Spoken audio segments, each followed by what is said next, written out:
Un problema básico tratado en algunos textos es la máquina de Agüel con una polea cuya masa no es despreciable en comparación con M1 y M2.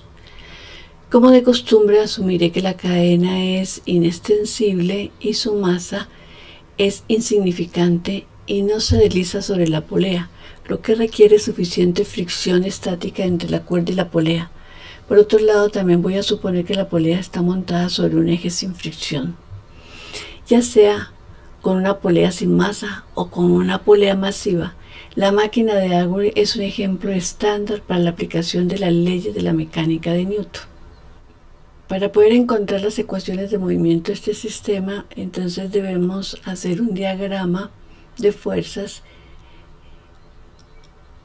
de todos los elementos que intervienen en nuestro sistema. Entonces aquí vamos a aplicar la segunda ley de Newton y voy a empezar por la masa M1.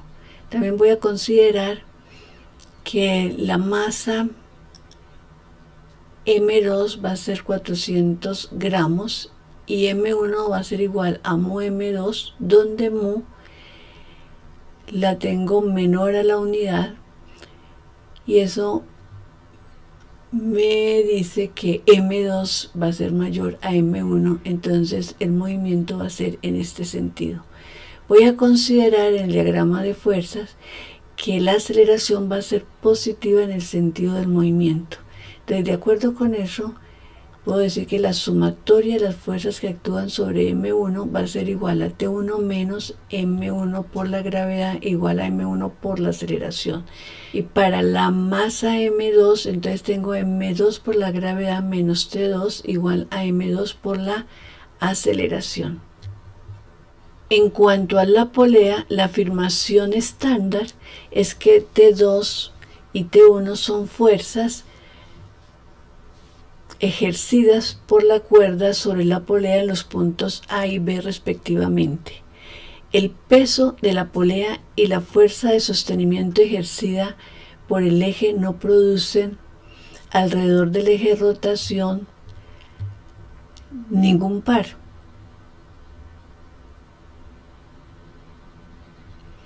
Por tanto, el único par existente es debido a las dos tensiones. En ese caso, la tensión 2 multiplicado por el radio va a hacer tender el sistema en este sentido, mientras que la tensión 1 multiplicado por el radio va a hacer girar el sistema en sentido contrario. Entonces, por eso podemos escribir que el torque resultante va a ser T2R menos T1R. Es muy fácil aplicar la regla de la mano derecha para torques y comprobar esta relación. Aplicando la segunda ley de Newton para el movimiento de rotación, entonces tenemos que el torque lo podemos definir como el momento de inercia por la aceleración angular. Dado que la cuerda no se desliza sobre la polea, se mantiene la restricción de que la aceleración lineal es igual al radio multiplicado por la aceleración angular. Con el uso de esta restricción y la suposición de que la polea es un disco homogéneo cuyo momento de inercia lo podemos expresar como la masa por R al cuadrado sobre 2, entonces venimos a esta relación, sacamos factor común el radio, entonces tenemos que T2 menos T1, todo esto multiplicado por el radio debe ser igual al momento de inercia por la aceleración.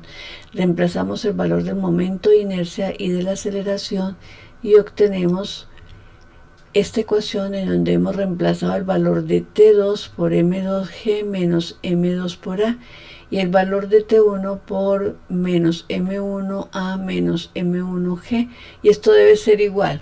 Fíjese que yo puedo simplificar este radio con este, y este radio que me queda acá lo puedo simplificar con este, entonces me queda masa por aceleración sobre 2. Despejamos la aceleración y entonces tengo una expresión de la aceleración en términos de las masas y de la gravedad. Vamos a calcular entonces la tensión 1 y la tensión 2 reemplazando el valor de la aceleración en estas ecuaciones y tendremos las siguientes expresiones para T1 y para T2 en términos de la masa. Si reemplazamos las masas en esas ecuaciones, Entonces encontramos que las tensiones tienen este valor y vemos que la tensión 2 es diferente de T1.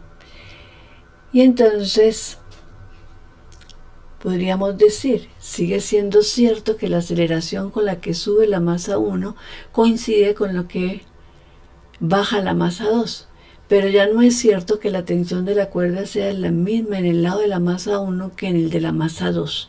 La razón es que la diferencia entre estas dos tensiones hace que gire la polea.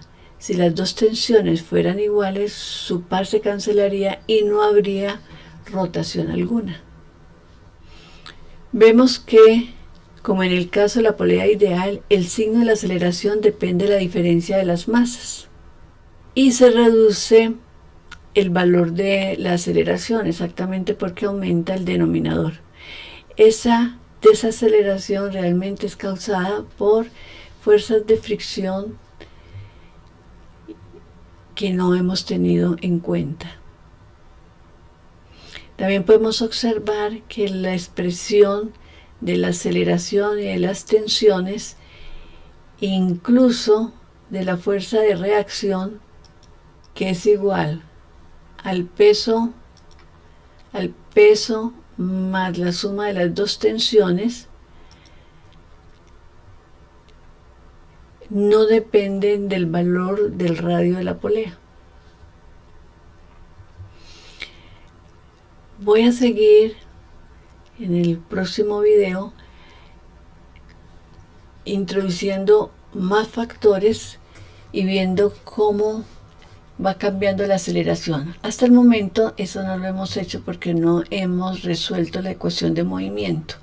Pero si observamos esta ecuación de movimiento de segundo orden, voy a hacer lo mismo que hice en el caso de la polea ideal.